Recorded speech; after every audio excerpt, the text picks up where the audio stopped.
What was your impression overall? Yeah, so from the first year to the second year when we took over, we definitely had a lot of learnings last year, or learnings in terms of switching over some production elements from the first year to the second year.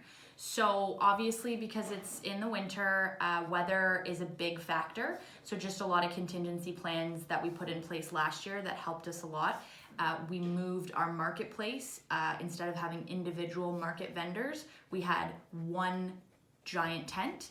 So we had 10 by 40 tent and another 10 by 40 so that all the vendors could be under one roof, warmer. It just helped with the flow, because we've had situations where the waterfront is very windy and tents will up and decide to try to go into the water, which we want to avoid. So that was one of the biggest things. Also just heat. The first year we had propane heaters placed in our warming station, which is done by RBC, and they worked, but just the process of changing the propane, and obviously with public safety not wanting anyone to get burnt or to touch them, we changed everything over to bonfires, which was great. So we have bonfire pits placed throughout the event space, and that we've just helped people mull around them and is a great opportunity, also a sponsor opportunity as well.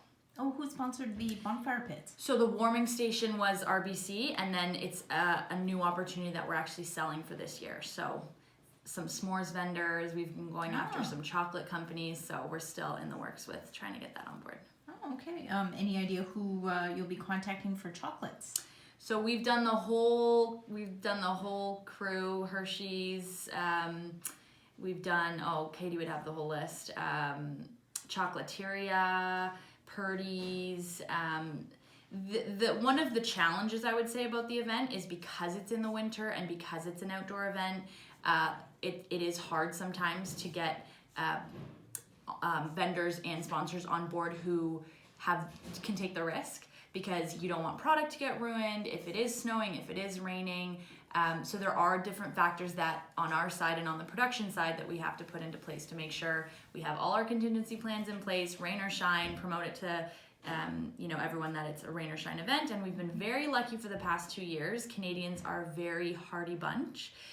It was probably the coldest March on record the 2 years ago when we took over, and 10,000 people came. So we were very, very proud of Canadians because you just bundle up, grab the family, and go off to the Sugar Shack. So yeah. So I guess my next question was really about that urban versus country sort of feel, you know. For and sure. What do you think people will get out of it this year that they wouldn't get at, say, a countryside, experience? Yeah, for sure. I mean, so the main difference obviously is that we're not tapping the trees there. We don't have the means to. Everything is brought in.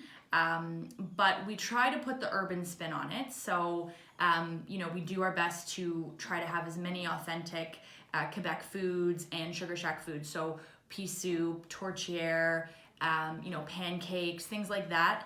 So we go after a lot of vendors for those to have at our marketplace.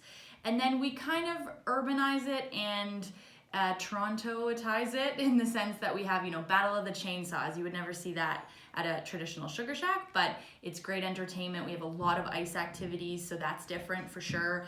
So we have giant tic-tac-toe, we have giant shuffleboard, we had a ring toss last year, we have a big giant photo frame where you can put your face into a fake log cabin made out of ice, and Menkes is a sponsor for that. So that's a lot of fun, and we have building blocks so kids can make their own sculptures and nookshuks and things like that on the space.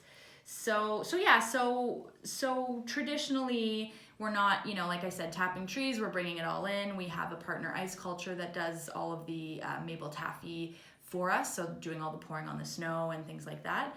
But we try to blend the urban and the rural together to bring you a unique Sugar Shack in Toronto. So yeah.